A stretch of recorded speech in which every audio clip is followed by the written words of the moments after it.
Here's the aftermath of about 5 minutes of blasting.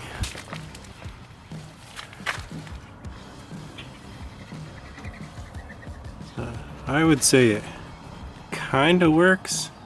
Maybe in a more closed environment it'd be more efficient. The biggest problem I had with this gun was capacity. I'd get about 30 seconds of spraying before I had to reload the hopper. So I guess in something where you were siphoning the media out of a bucket or something it might work, but I kind of got tired of stopping a couple times a minute to refill, and then you blast an area and then all of a sudden you're out again. And I need to hose this off again. It's so much dust collects from this walnut shell. I can't really tell what's clean, but I mean, you can see it. It got things cleaned up. It took most of that paint off. The real reason I wanted to do it was to get in between these fins so I didn't have to do that with a wire brush. Here's a look at the engine after hosing all the walnut shell dust off. It doesn't look terrible. The biggest problem I'm having is just getting in between the fins and stuff like that. The walnut shell just doesn't have enough bite to it. You kind of have to get just the right angle, and unfortunately it's more of a direct angle, so I can't get down in here. So what we're seeing now is just a combination of old paint and grime and oxidation. The upper crankcase doesn't look bad for the age. I mean, this is kind of what you'd expect it to look like. Once I got all the grease and grime off, you can see here some of this baked on dirt that if this will focus here, that the walnut shell just couldn't take off. There's quite a bit more of that around the back here. We'll see, we're getting there.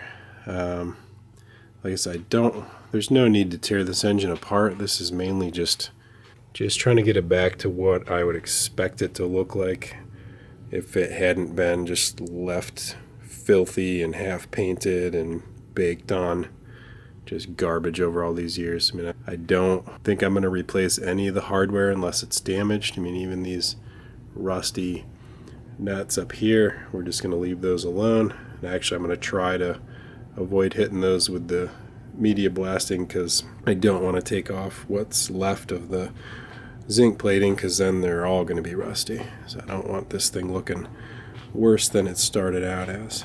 I don't know if I showed it before. Here's the blasting gun I was using yesterday, and to be honest, in terms of delivery of the media, it worked fantastic. I've used a couple different siphon style blasting guns, portable guns, and they did not work well. This thing did great. The problem was, you can see how small that hopper is, and with the walnut shell, because it's much bigger than the glass bead or whatever.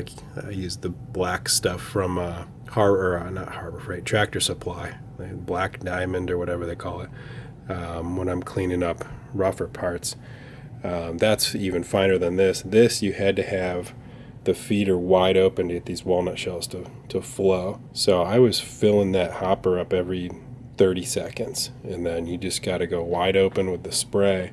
It just was not efficient, and when I saw how little it was doing for the really bad stuff, I would have been there for days and days. I mean, you can see down here, I mean, this has been blasted, and it's just too many years of this dirt and oxidation and paint just being baked on there.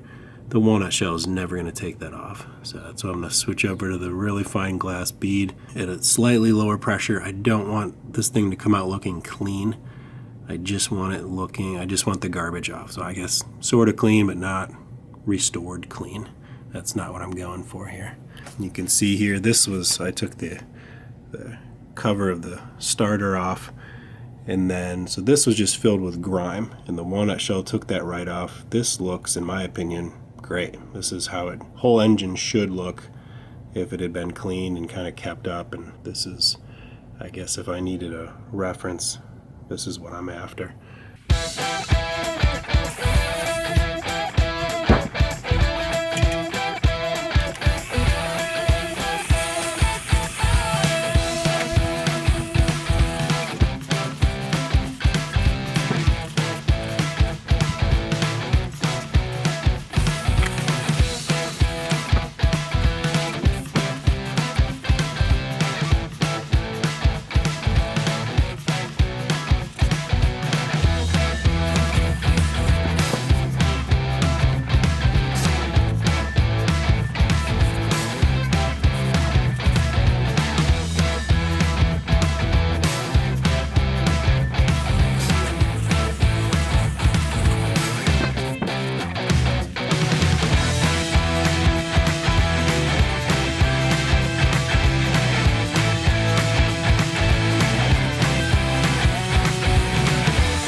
Here's the CB160 engine after media blasting with the fine glass beads.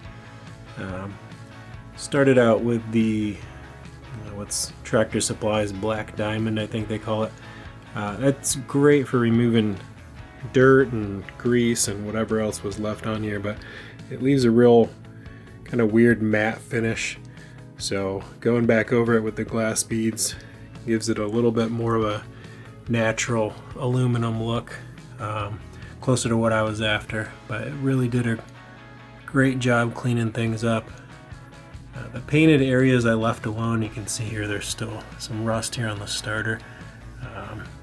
Again, I'm not trying to make this look like a restoration. I just wanted it clean, and I'm going to retain some of the paint here. I do want to replace some of the fasteners here that are kind of stripped out, so I have to place an order for those, but just about ready to put this back in the frame. Got one last step. Anytime I bead blast aluminum, I seal it with this stuff here is shark hide metal protectant. I put that on with it's called a Prevail sprayer. I'll show you that in a little bit. It's a little windy out right now, so I have to wait for that to die down. It definitely needs to be done outside. And that's gonna keep things from oxidizing, keeping it looking nice and clean. Hopefully for several years. I've used it on a handful of restorations, and some of them going on 5 or 6 years now and still looking brand new. So it's definitely worth it. It's a little bit expensive. I think it's about $60 a quart, but I usually get maybe 4 or 5 engines or more out of a quart. Even doing the wheel hubs and stuff like that, so it goes a long way. Spin this around again. I didn't bead blast any of the crankcase. I just cleaned it up. I want it looking, again, not brand new, just really clean. And I think we've done that. Some of this stuff, these got sprayed. They were really rusty. I may wind up replacing these screws. The shark hide may keep them from rusting, so I may just leave them alone for now. Other than the little media blast thing, the tools I use are pretty straightforward. Just a Dremel, lots and lots of Scotch-Brite pads, and this little thing here. It's just a set of these wire brushes. Just got them on Amazon. I think it's like a kit of 40. They come with the steel, I think there's nylon, then there's these brass ones here, and then I just use this little, came with a handle. This is good for kind of getting in areas that it's hard to get a Scotch-Brite pad in. And then I bought a assortment of these little wire brushes on Amazon. These in particular work really well if I can get it to focus here. As long as you keep the RPMs down. I saw a lot of reviews on Amazon, people talking about these things flying apart. I guess if you're going nuts and cranking up the RPMs of any of these brushes are going to come apart, but keep it under 10,000 RPMs, and I haven't had one come apart on me. You can see after a while they do kind of wear down a little bit, but just use a little common sense and they'll go a long way. But I'm really happy with how this turned out. As soon as the wind dies down, we'll get this thing outside, we'll get the shark hide set up. And here's the spray system we're going to use to apply this shark hide to the engine. You can usually just wipe this stuff on. I've got a piece of an old t-shirt here I'm going to use to get any runs that come up, but when it comes to getting into the cooling fins, this is just way easier. Spray it on, just wipe up any drips you see and let it dry, and that's it. So I'm going to get this set up, and if the wind cooperates, hopefully we can get this engine sprayed and done and check that off the to-do list.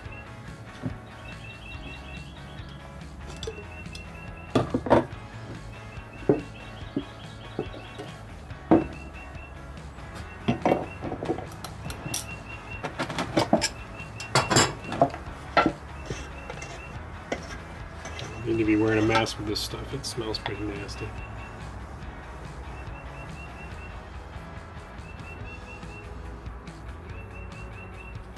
And that's going to be way more than enough. You can pour that right back into the can when you're done.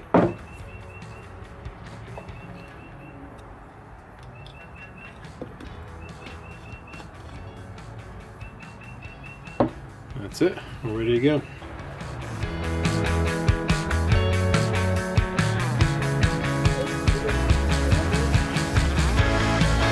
Okay.